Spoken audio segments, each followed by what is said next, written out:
I'm Teresa. I'm your EQ executive coach. What I have an expertise in, what I put all of my focus towards is the integration of your emotional intelligence with all aspects of your life. And anything that you want to achieve or do or evolve or transform will have emotional intelligence at its foundation. So in this video, I want to really talk about how your brain handles denial.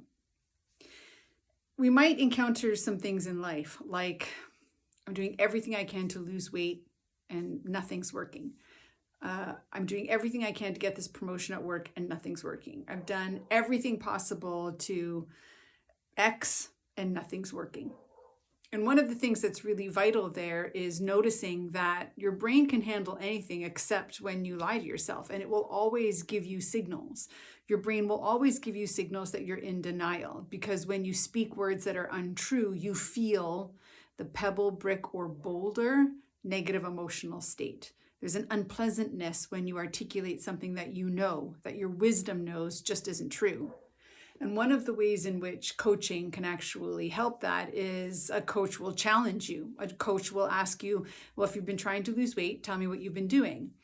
And one of the things that denial does is it avoids answering questions truthfully. You've been trying to get that promotion. Tell me about all the things you've done to get the promotion. And there will be avoidance and popcorning to distract from actually answering the question. We can even ask ourselves some questions. I've been trying to lose weight. Nothing's been working. Is that true? Has nothing really been working?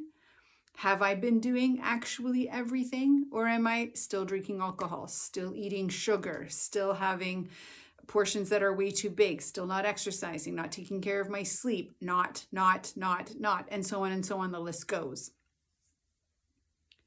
When we think about our ability to combine emotional intelligence with something like goal achievement, especially goals that are difficult or goals that we are resisting portions of doing, paying attention to emotional climate is really important. What you learn about yourself is that different emotions impact motivation. So if you're trying to get that promotion at work, if you're trying to hold someone accountable or elevate their performance or change their behavior and nothing's working, noticing that the resistance is coming from, I'm actually not motivated to do certain things because emotionally I'm uncomfortable doing them. So in that discomfort is the exploration of what makes that emotional state uncomfortable. And being able to turn inward to answer those questions is really important, because no one outside of you can really answer those questions for you. You have to be willing to sit in the discomfort of the emotion to understand it. So if I'm trying to get that promotion and nothing's really working, and then I ask myself the question, well, what are all the things I've actually done to earn the promotion? And all I can come up with is, I've done the things my boss has told me I need to do, but what I haven't done is actually claim my promotion. I haven't asked for goals in writing. I haven't asked for my manager's manager to be in the room when these conversations are happening. I haven't asked for a specific game plan and timeline and measurements. I haven't asked for a promise or a guarantee that X will equal Y. And why haven't I done that? Why? Because I'm uncomfortable actually having that conversation with my boss. Because what if they call me on it? What if they say, well, it's not actually going to happen? Well, what if they do, and you actually find out the truth and realize they don't plan on getting you that promotion, that nothing you will do will actually get you there? Would you still stay? Or would you go find a place where you can get what it is that you want? See, claiming is radical personal responsibility. It's saying that if I have a life that I'm aiming for, an experience that I want to have, a promotion that I want, a body that I want to have, a type of relationship that I'm aiming for, claiming means that you are responsible to make it happen, and nothing and no one will get in your way.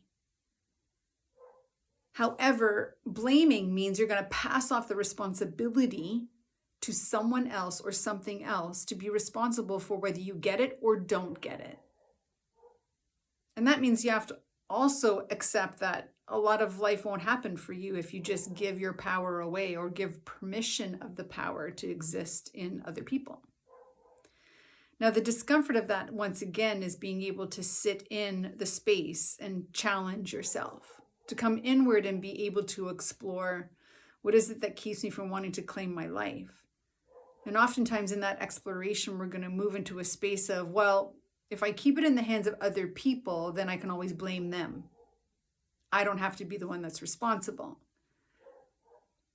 But if I claim it and I'm the one responsible, then if things don't go right or if I don't achieve something, then I might have to actually accept the fact that I might not be smart enough for the promotion. I might not be capable enough for the promotion. This might be as far as I can go in the organization that I'm in.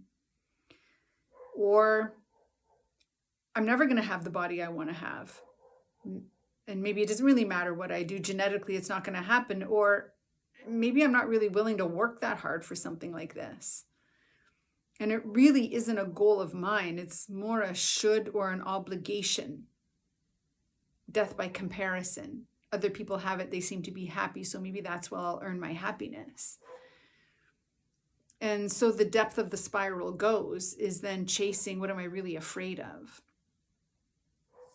Now, throughout this video, I hope what you're hearing is acknowledging that emotions come up again and again and again in every layer of the exploration. And the deeper you go, the closer you get to the root emotional cause.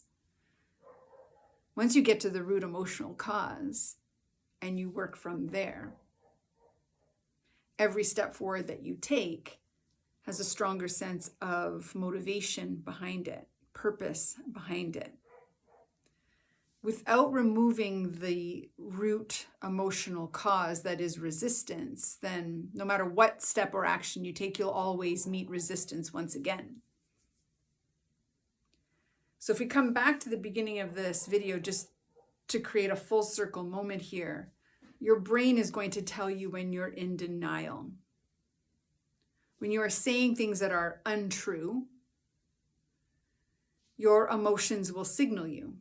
And sometimes they'll signal quietly with a gnawing on your shoulder.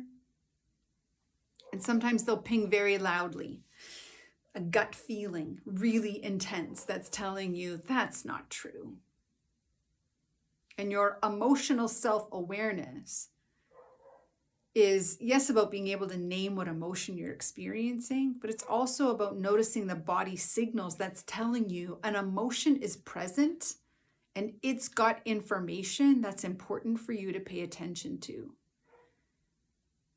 And as you explore your own emotion creation, asking questions of where is this coming from? What might that be all about? You're going to come up with answers, and your answers will lead to more questions. And that spiral digs you deeper and deeper and deeper so you can find your truth. Denial occurs at the surface. Your emotional signals tell you to dig deeper. And when you find your root cause and you come to truth, your whole emotional experience will change. That emotional experience puts you in the seat of wisdom. And from the seat of wisdom, what you come up with about how you want to move forward, smarter. And this is what your EQ does to your IQ, your emotional quotient, which is a measurement of your emotional intelligence, increases your ability to access your IQ, makes you smarter. So your decision making for your life becomes smarter.